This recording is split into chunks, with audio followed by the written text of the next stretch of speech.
We're back on the Morning Brew with Friends, and it's been a minute since our friend Chris has been in from Comcast. It's good to see you, man. Thanks, glad to be back. Where have you been hiding out? You know what? It's been quite a busy start to the year. I'm happy to be back. That's good. Well, you guys have been working a lot at Comcast. I know there's been some cool stuff coming on the technology front, first of all. And when does my wireless cable stuff happen?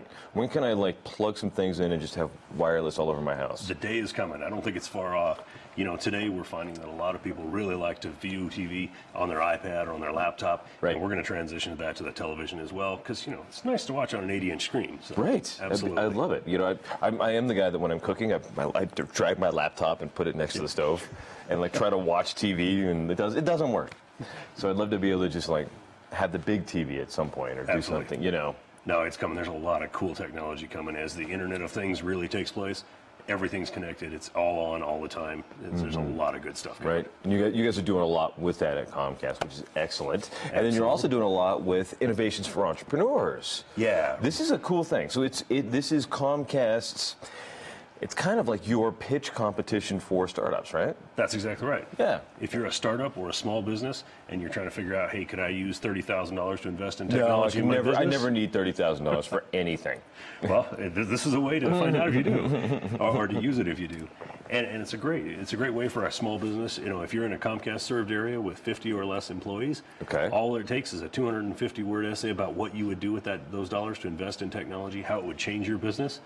And that's it. It's simple. So if you're a business thinking about it, do it. So when you say startup, are you guys looking at somebody who's less than 5 years old, less than 2 years old? Yeah, there's three categories. There's startup, which is less than 2 years old. There's innovators that are less than 5 years old. And then there's existing businesses. Because we recognize that, you know, hey, you may have been in business for a while, and you still want to invest. So we want to help those folks too. Cool. And you know, you were talking earlier with Gary and team about the businesses along Central. Those would be prime businesses. They're all small businesses. They're owner operated. Those are folks who might really benefit from technology. Oh, absolutely. Especially when ART comes in, I can imagine a million ways of, you know, leveraging the schedule of the new buses, leveraging the schedules of the new everybody coming in, new menus, whatever else. There's a lot of ways to leverage whatever is going on, right? You can tie your point of sale with the bus schedule, with your inventory, so you know exactly when people are coming and going. If I could buy my bus ticket and pay for my meal and get a beer in Nob Hill from the studio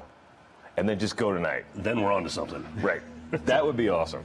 I will write that business plan. I will submit it and see if I win $30,000. How's that? I would encourage you to apply. I love it.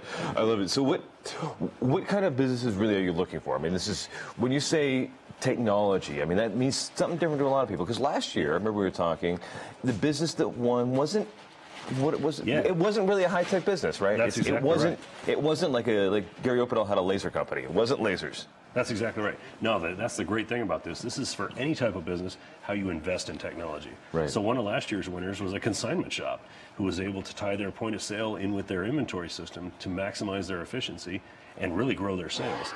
And so definitely not a high-tech business by the nature and the sign-out front, but they benefited from technology.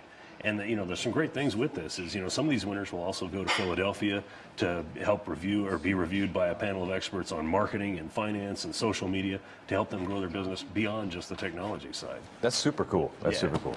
And so, what advice do you have for businesses that are hoping to win this thing? Because I know that it sounds super easy, 250-word essay. But there's a little more to it, I'm sure. There's a little more to it, but you know, put a little bit of thought into it, because we're looking at two things: is creativity and execution. You know, is this something that's possible? Now, I'd like to have a teleporter. That would be great, but probably won't get $30,000 for that today. Right. But my main advice to businesses is, if you're thinking about it, you're on the fence about whether you should do it, do it.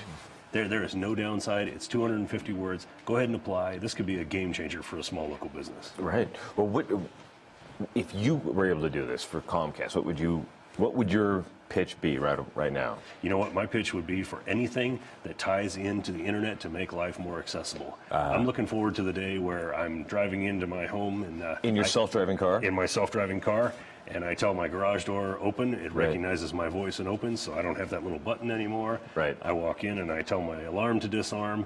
It recognizes my voice and adjusts the temperature and turns on the radio station I like, or turns it to the TV channel I like.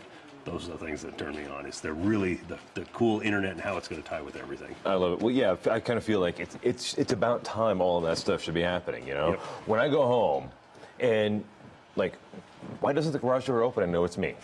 Just why doesn't it? You know, Exactly. if my phone knows that I'm home, why doesn't my home know that I'm there also? Yep, I think the days that the stuff we used to watch on the Jetsons, we're this close to seeing it. I think so. With the exception of that flying car, I think that's a ways off. Well, I'm still looking forward to that flying car. I'm hoping in my lifetime that happens. But maybe I'll write the plan for that. And we'll write 250 words on why a flying car would be awesome. As long as you can build a prototype, we're in. Okay, done. I will call it the Dan drone. I like it. We'll be back in a couple of seconds with Morning Brew. Jonathan Miller is in. He's going to tell us all about his new book on the Morning Brew with Friends.